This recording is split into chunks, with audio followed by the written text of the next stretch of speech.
आता मुलगा विचारतोय का माझ्या बापाला असं झालं. त्या दिवशी त्याला उत्तर दिलं, तुझ्या बापानं एवढा चांगला परमार्थ केला, धर्मराजाच्या कुळात जन्माला आला, पण तुमच्या 5 पांडवातल्या भीमानं जरासंध नावाचा राजा, ज्यानं मोठं मोठं राजबंदी खाण्यात ठेवलं होतं आणि 16,000 तरुण मुली डांबून ठेवल्या होत्या ना, त्याच राजाला उभा फाडला आणि त्या राजाच्या पेटीतला त्याचा मुकुट आणला आणि तोच 5 पांडवाने एका पेटीत ठेवला. आणि आज शिकारीला जाताना परीक्षेनं तोच पेटीतला मुकुट डोक्यावर घातला. मुकुट पांडवाचा नव्हता, जरासंधाची बळकावून आणलेली इस्टेट डोक्यावर घेतली तर साधूच्या गळ्यात साप टाकायची बुद्धी झाली आणि त्याच बुद्धीनं 7व्या दिवशी मरण पावलं. आम्हाला वाईट पैसा मारतो म्हणून तुकोबाराया म्हणतात, जोडणी आधन उत्तम व्यवहारे उदास विचारे म्हणून पैसा कमवावा आणि विचार करताना सुद्धा तो उदास अंतकरणाने आम्ही घालवावा. जर आम्ही असं जीवनात वागलो तर आम्हाला उत्तम गती उत्तम खाणी प्राप्त होते. अभंगाचं रूप उत्तमाची गती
उत्तमाची गती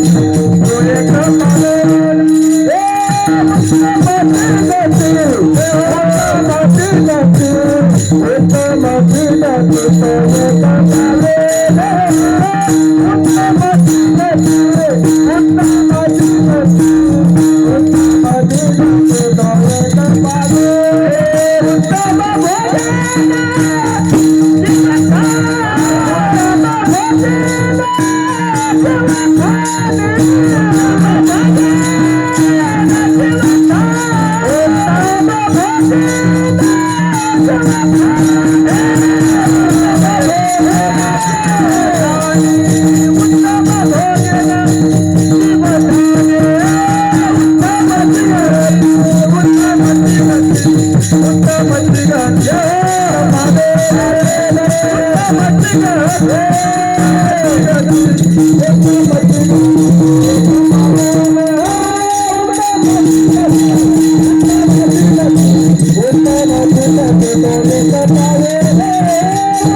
नाही तर काय काय जणाला ते असं थंडीत असं दाता पडते.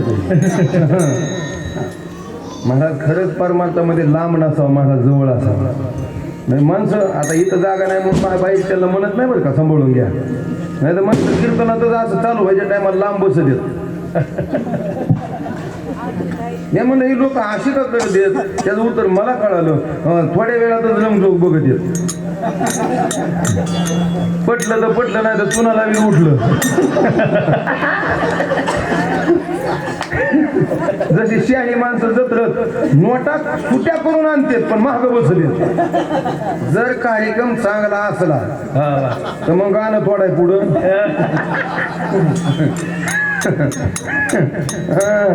पण परंपरा परमार्थाची असावं घरात. माझ्या वडिलांची मिलाशी गा देवा तुझी जय देवा.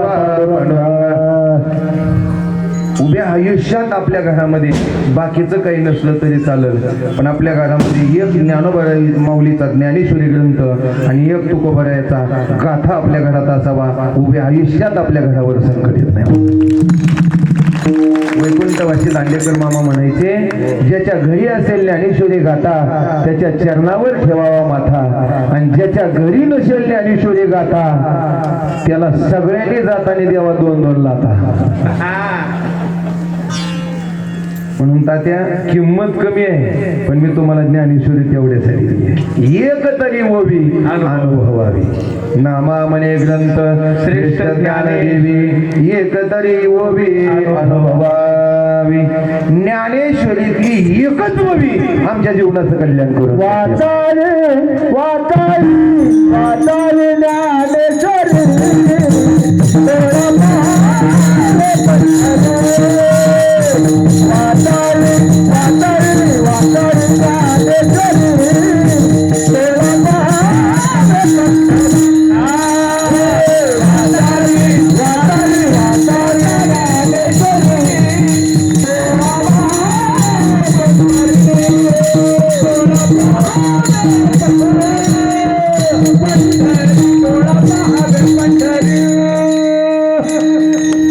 वाचावी ज्ञानेश्वरी, डोळा पहावी पंढरी. डोळ्यानं जन्माला येऊन एकदा तरी पंढरपूर पाहो महाराज. तुका म्हणे जन्मा आल्याचे सार्थक, विठ्ठलाची एक देखीला. गोड असं तुकोबाराय म्हणतात, जोडून या धन उत्तम व्यवहारे, उदास विचारे वेत करी, उत्तमची गती तो एक पावेल, उत्तम भोगेल जीवखाणी. त्याच्या संसाराला चांगली गती, चांगला मार्ग आणि चांगला त्याचा संसार सुखाचा झाल्याशिवाय राहणार नाही. म्हणून वारकरी संप्रदायाच्या नियमानं मधलं भजन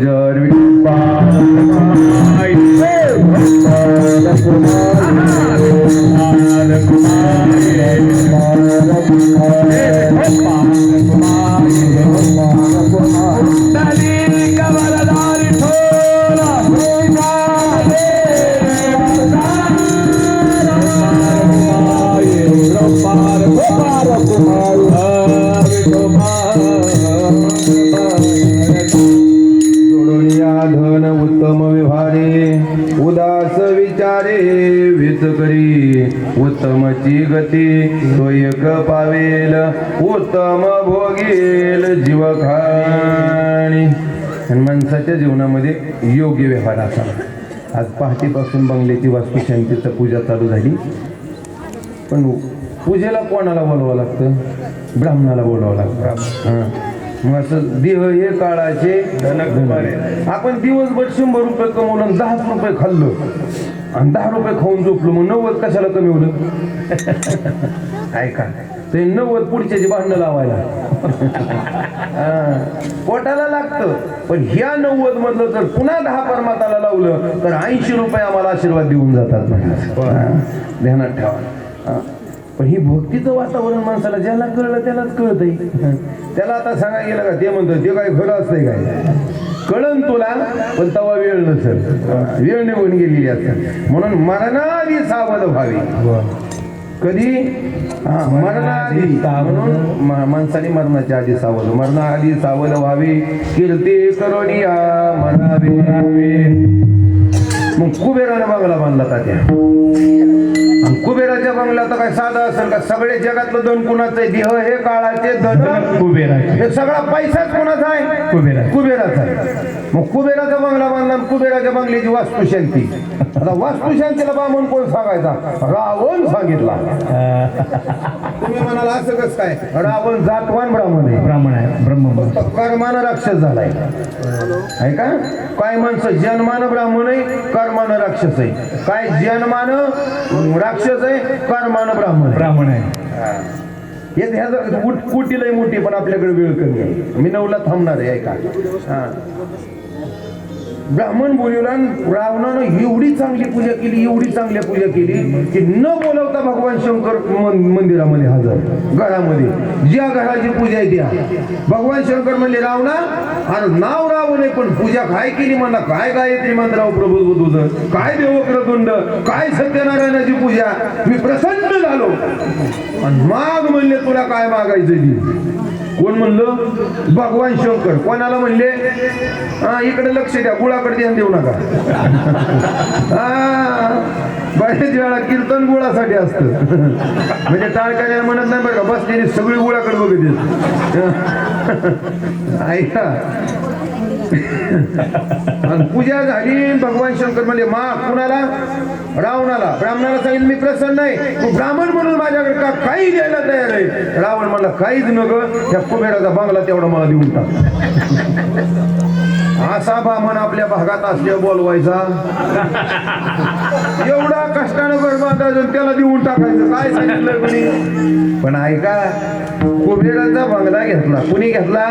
आता भगवान शंकर म्हणजे बोला देव, सब देव का देव, बोला देव. भगवान बोले बाबा तथास्तु. कुबेराचा बंगला कुणाला दिला? रावणाला दिला. पण लोकांच्या घेतलेल्या घरात सुख लागत नाही. आणि माणसाने कोणाच्या नादी लागावं? फक्त बामणाच्या नादी नाही लागावं. कोणाच्या लागावं? कारण स्वतः प्रभू रामचंद्रानं रामायणामध्ये जाताना ब्राह्मणाची इस्टेट दगडाच्या शिळेवर लिहून ब्राह्मणाला दिली. कुठल्या खरेदी खतात नाही, कुठं नाही. आणि सांगितले कोणाची घ्या, फक्त ह्यांची घेऊ नका. म्हणून उद्या जर सुपारी जरी पडली ना घरात तर निहून 50 रुपयाच्या पेट्रोल बामणाचे देऊन यायची तुझी सुपारी. का? पुण्य करता होय पाप, दूध पाजुनी पोशिला साप. ऐका. आणि मग त्याच घरात राहिला, कुबेराचं धन घेतलं. परिणाम एक दिवस बुद्धी झाली, आपण रामाची सीता पळवून आणावा. कोणाला? बुद्धी कशामुळे झाली? फक्त लोकांचं घेतलेलं घर होतं, त्या घराचा वास फिरलं आणि वास फिरल्यानंतर बुद्धी बदलली आणि रामाची सीता आणली. परिणाम रामाच्या हातनं काटा निघला. आजही कुणी आपल्या पोराचं नाव रावण ठेवलं नाही. याचं एकच कारण आहे, त्याची गती, त्याची मती आणि त्याची बुद्धी फक्त लोकांच्या पैशानं लोकांच्या घरानं बदलली. म्हणून तुकोबाराय म्हणता जोडनिया धन उत्तम व्यवहारे उदास विचारे वेतकरी उत्तमची गती तो एक पावेल उत्तम भोगेल. आणि माझा एकच शब्द घ्या गड्या, तुम्ही मला शिव्या द्या, मला कीर्तनाला बोलवू नका, पण एकच शब्द घ्या, मरेपर्यंत आपल्याकडे कोणाचा रुपया असला तर तेवढा ठेवून फक्त मरू नका. कोणाचाही आपल्याकडे पैसा उसणा असू द्या, कसा असू द्या, उपकार असू द्या, त्याचा रुपयाचा उपकार ठेवू नका. तुम्ही आयुष्यभर परमार्थ करू नका. मरताना देव न्यायला आल्याशिवाय राहणार नाही. पण मरताना जर चर्चा चालू असेल ना, ह्याच्याकडे 500, त्याच्याकडे 1000, त्याच्याकडे 200, समजायचं हे आपल्याला तर नेतय पण ते तर गेलंय, पण आपल्याला सगळं घेऊन जातो. म्हणून उत्तमाची गती तो एक पावेल उत्तम भोगेल. जरी चुकून पुढच्या जन्माला जाण्याची वेळ आली तरी चांगल्या खाणीत, चांगल्या घरात, राजाच्या वैभवामध्ये जन्माला जाईल, हरिभक्ताच्या घरी जन्माला जाईल. एवढी ताकद कशात असेल तर याच्यामध्ये आहे. मग वास्तुशांतीत का करावा? माझा मुद्दा आला, मी एवढं 5 मिनिटात पटवून देणार आहे. वास्तू नावाचा राक्षस लय माजला, एवढा माजला, सगळे देवाला त्रास द्यायला, पण कोणालाच आखळला. मग सगळे देव ब्रह्मदेवाकडे गेले आणि ब्रह्मदेवानं त्या वास्तू नावाच्या राक्षसावर मायाजाळ टाकला. त्या मायाजाळातून वाचून जाण्यासाठी भल्या मोठ्या गुहेमध्ये तो वास्तू नावाचा राक्षस शिरला. पण वास्तू नावाचा राक्षस खाली शिरलाय म्हणलं का सगळ्या देवाने मोठा लड्डूगड घेतला आणि त्या विवराच्या दारावर टाकला, म्हणजे ते दारच बंद केलं. आणि मग वास्तू नावाचा राक्षस जमिनीत गाडला. ज्या बाजूला गाडला ती दिशा होती आग्नेय. ती दिशा कोणती होती? आग्नेय दिशा होती. मग आग्नेय दिशेत खालून त्या वास्तू नावाच्या राक्षसानं सांगितलं, हे ब्रह्मदेवा, या सृष्टीत तुझ्या पोटी मी जन्माला आलोय. पण माझ्या पोटी अजून संतती नाही. आणि माणसाच्या जीवनात असा नियम आहे, माणूस गेल्यानंतर त्याच्या पोरानं त्याला पुण्यतिथीला, महाळाला, अक्षय तृतीयेला नैवेद्य दाखवावा. आणि जर नाही दाखवला तर काय होतं ते वर सरदाच्या कीर्तनाला सांगून जातो. म्हणजे हे तर देऊ नका तारीख, कुठं जमलं तर या. उभे आयुष्यात कीर्तनासाठी तोंड पाठवणार नाही. पै पाहुण्याला सुद्धा अजिबात, घरच्यांना सुद्धा ताकीद आहे, फक्त मागून घ्यायचं नाही. आणि ऐका, एवढं झालं आणि त्या वास्तू नावाच्या लक्षात मला पोरगा नाही, इथून पुढं माझ्या अन्न पाण्याची व्यवस्था तू करायची. मग ब्रह्मदेवानं या मृत्यू लोकाला आशीर्वाद नाही, दमच नियमच घालून दिला, अटक घालून दिली की इथून पुढं मृत्यू लोकात जो माणूस नवीन घर बांधल त्यानं पहिला नैवेद्य वास्तू नावाच्या राक्षसाला द्यायचा, मरेपर्यंत त्याला त्या घरामध्ये दुःख होणार नाही.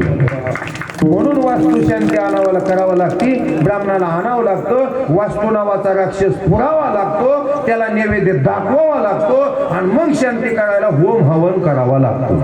मग तुम्ही म्हणा जड वस्तूला शुद्ध करायची काय गरज आहे? आता ऐका, ज्या बांधकामाला वाळू आणली ती वाळू कुठून आणली? नदीत आणली. नदीत सगळे मेलेल्या माणसाची राख असते, बरोबर आहे. मग यदा कदाचित आमच्या घरी आलेल्या टिपर मध्ये एखाद्याची अस्थी आली असली तर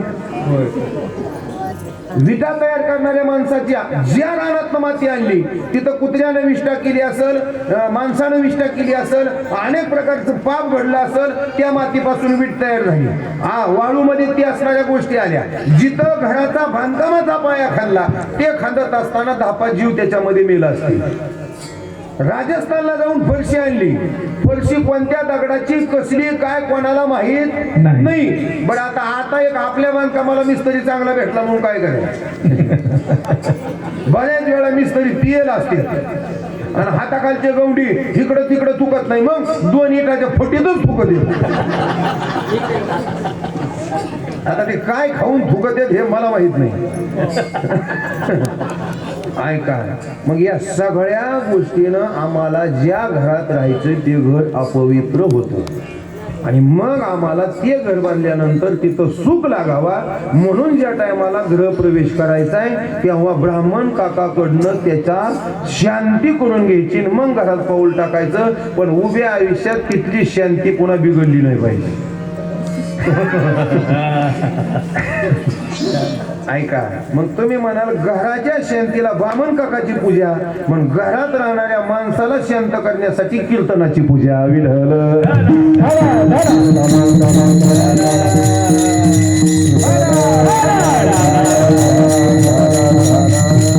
आणि म्हणून वास्तुशांतीला कीर्तन असावं, कारण या नामस्मरणानं पवित्र ते कोळ पावन तो देश जेथे या नामसंकीर्तनाच्या आवाजानं, या कीर्तनातल्या विठ्ठल विठ्ठल जय घोषानं, ज्ञानदेव तुकोबारायाच्या जय घोषानं, टाळाच्या जय घोषानं घराचा कोणताच कोपरा असा राहिला नाही की तिथं देवाचं नाव पोचलं नाही. आणि नाव जिथं जातं तिथं मात्र पुन्हा वाईट गोष्टी आणि घटना घडत नाही. नाम चांगले चांगले माझे कंठी राहू भले, कपी गुळ उधळले मुक्त केले राक्षसा. नामाची या बळेनं भिवू सर्वता, कळे काळाच्या माता सुटे मारू सदा नाम घोष करू हरिकथा. तेने सदा चित्ता समाधान, नाम संकीर्तन साधन पय सोपे. जळतील पापे जन्मांतराची, न लगती सायास जावे वनांतरात. सुखे येतो घरा नारायण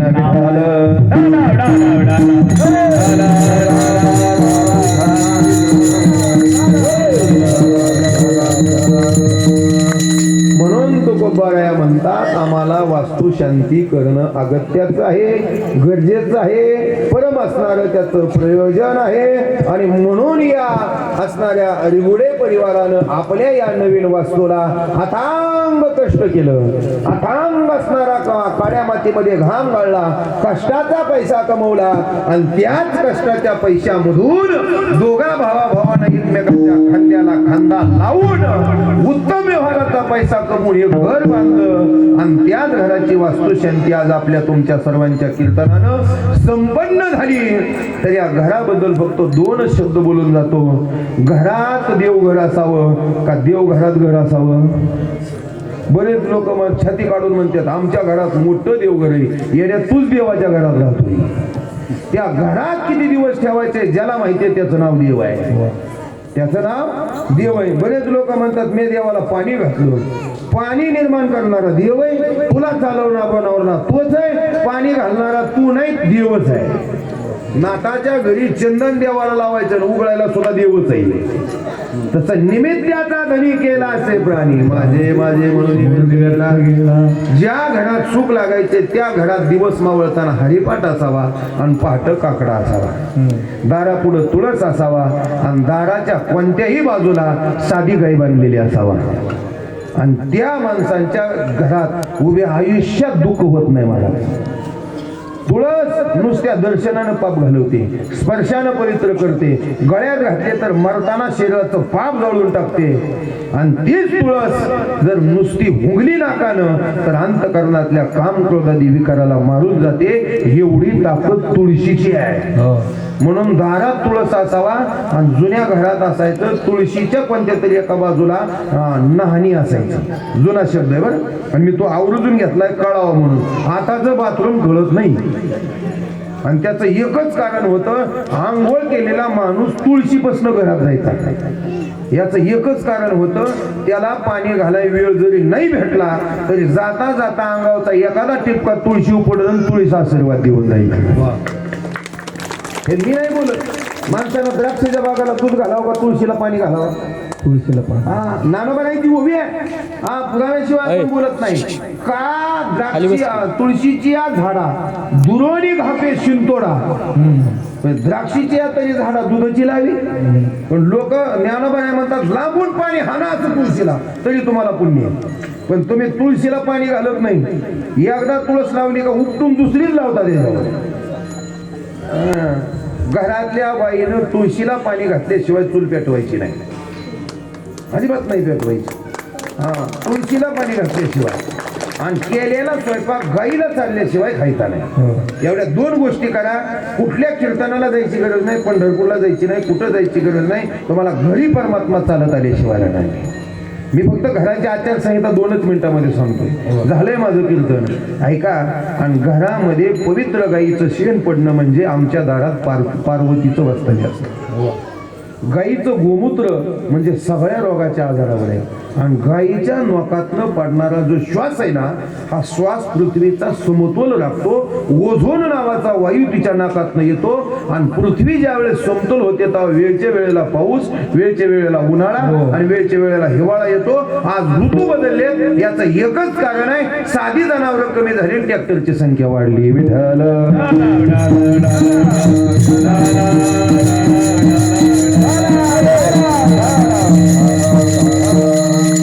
हरिपाठ असावा. दिवस मावळायच्या टायमाला भगवान शंकर आणि पार्वती आई साहेब या जगात जेवढी घरं येतील तेवढ्या घराच्या पुढे फेरफटका मारतात. ज्या घरात शांतता असेल, हरिपाठ असेल, तिथं भगवान शंकर आणि पार्वती राहतात. आणि जिथं भांड्याला भांडं लागलं असेल तिथनं निघून जातात. आपल्याला इथं राहायचं नाही. आणि पहाटेच्या वेळेस जसा मगाशी वासुदेव आहे ना, तसा वासुदेव एकदा पहाटे आमच्याकडे येतो. भगवान विष्णू परमात्मा लक्ष्मी सहित. म्हणून माणसानं पहाटे 5ला उठावा. पण आम्ही 5ला उठत नाही, आम्ही पहाटे 8ला उठतो.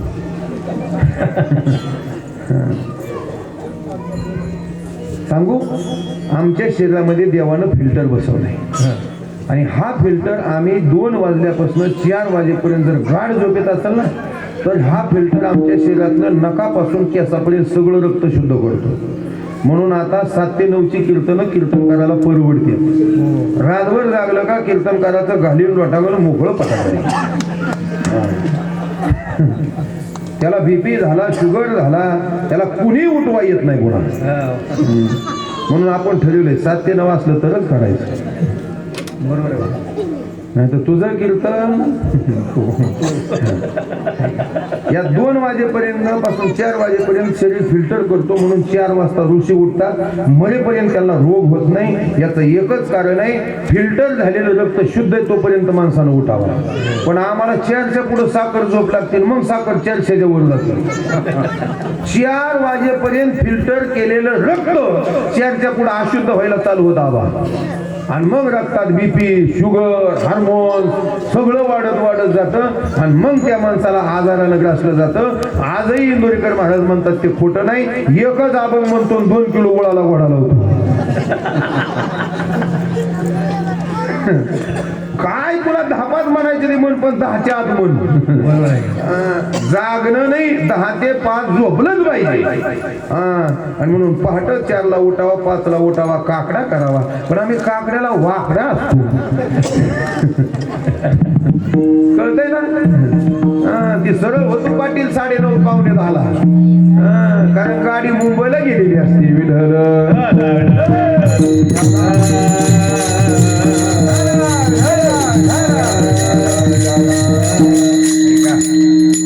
हे सगळं सांगितलं मी, का सांगितलं आणि याच्या पुढे शेवटचा शब्द सांगून जातो. याच्यातली कोणतीही साडेसाती मागं लागू द्या. घरात जोपर्यंत मोठी माणसं आहेत ना, तोपर्यंत फक्त आपल्या वागण्यानं मोठ्या माणसाच्या डोळ्यात पाणी येऊ देऊ नका. ती मोठी माणसं त्यांच्या आशीर्वादानं घराला कोणतीच साडेसाती लागू देत नाहीत. टाकाला आणि या पोरांच्या जीवनात वैभव आलंय ते फक्त आई बापाच्या आशीर्वादामुळे. आई बापाच्या आशीर्वादानं. माई बाप केवळ काशी 5 वर्षाचा पोरगा मालक होतोय महाराज. 5 वर्षाचा पोरगा मालक होतोय. आजही सांगतो एवढं मोठं वैभव आहे, पण अजूनही 10 रुपये खर्चायचं असलं तर आईकडून घ्यावं लागतात महाराज. याला म्हणायचं आईवरचं केलेलं प्रेम आहे. आणि म्हणून कोणाच्याही घरी देव पाणी वाहत नाही महाराज. देव अजून कोणा कीर्तनकारासाठी, गायकासाठी नाही उभा. अजूनही देव फक्त पुंडलिकासाठी उभा आहे. म्हणून ध्यानात ठेवा. आज फक्त पाप झाले तर फक्त आई बापाच्या डोळ्यातल्या पाण्यामुळे झाले.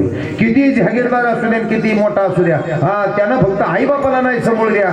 एक दिवस तीच जहागीरदारी त्याला गटारीत घालती महाराज. विठ्ठल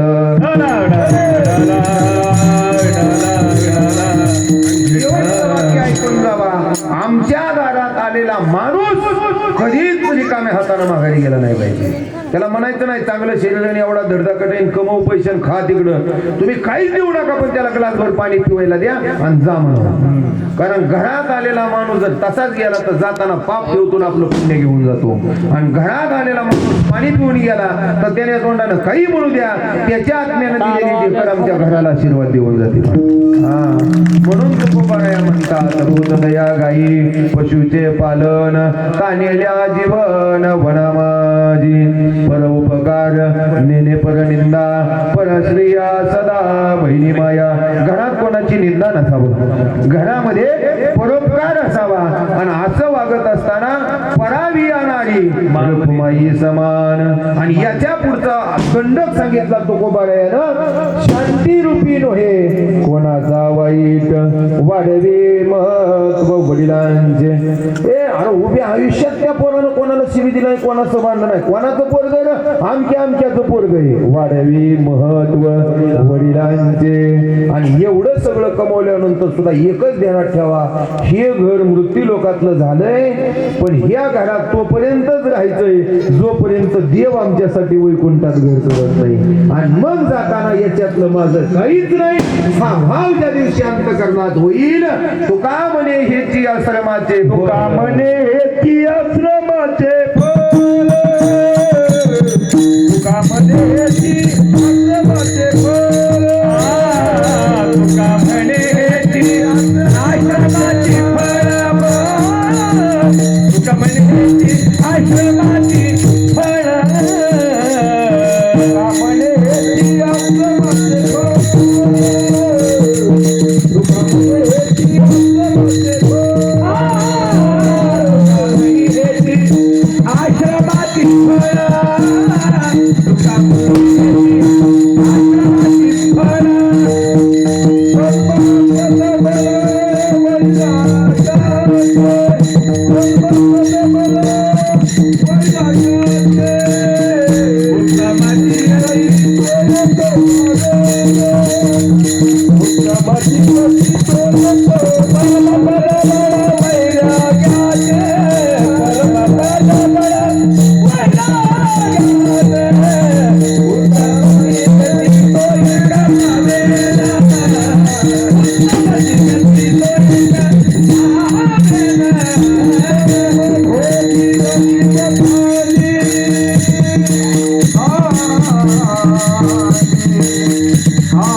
उत्तम भोगी जीव खाणी उत्तम भोगी जीव खाणी क्या बात है अरे बाबा रे रे रे रे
असताना या रिगुडे परिवाराला या घरामध्ये सुख समाधान संपत्ती शांतती ऐश्वर्य सर्व काही लाभावं आणि या घरामध्ये यश भरभरून मिळावं आणि या घरामध्ये राहत असताना त्यांना भगवान परमात्म्याची भक्ती आई वडिलांची सेवा देशाची सेवा समाजाची सेवा परोपकार देश धर्म या सर्वांची सेवा घडावं परोपकार घडावा साधू संतांच्या पंथी उठावा हा आई वडिलांची सेवा घडावा आणि भगवान परमात्म्याची सेवा त्यांच्या हातून घडावा अशी भगवान पंढरीस परमात्म्याकडे मागणं मागतो आणि या ठिकाणी माझ्या माझ्या सेवेला पूर्णविराम देतो. ऐका, जाता जाता एक शब्द सांगून जाईल. आचार विचार ही घराची आखणी आहे. आचार विचार ही घराची आखणी आहे. प्रेम हा घराचा पाया आहे. घरातली थोरली माणसं ह्या घराच्या भिंती द्या. सुख हे घराचं छत आहे. सदाचार हा घराचा सुगंध आहे. सदाचार हा घराचा सुगंध आहे. आणि याच घरामध्ये समाधान हा घराची पायरी आहे. समाधान ही घराची पायरी आहे. आणि याच्या जाऊन पुढे बोलतो, माणुसकी ही घराची तिजोरी आहे. माणुसकी ही घराची तिजोरी आहे. आणि गोड बोलणं हे त्या तिजोरीतलं धन आहे. आणि घरामध्ये शांतता असणं ही घराची लक्ष्मी आहे. म्हणून ज्याचं मन चांगलं त्याचं अंगण चांगलं, आणि ज्याचं अंगण चांगलं त्याच्या अंगणात जगाचा मालक आल्याशिवाय राहत नाही, आणि घरामध्ये प्रवेश केल्याशिवाय राहत नाही. तोच देव या कुटुंबाला याच घरामध्ये प्राप्त व्हावा हेच मागणं मागतो. आणि याच ठिकाणी सेवेला पूर्णविराम देतो. ज्ञानेश्वर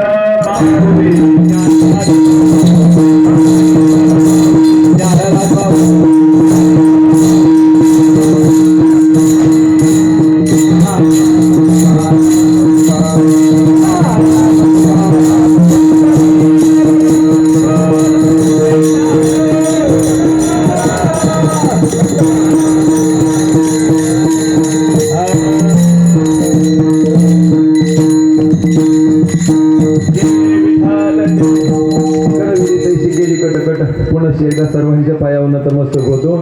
मला माहिती आहे तुम्हाला गडबड जाईल. मला तसंच आहे, तसंच आहे. मला सुद्धा दमच निघाला आणि आरामच नाही म्हणत कार्यक्रमाला. मला सकाळी 10ला अंकोलीला पोचायचंय. मला तर माहित पण नाही ती कुठं आहे, ती मूळ कुठून जायचंय.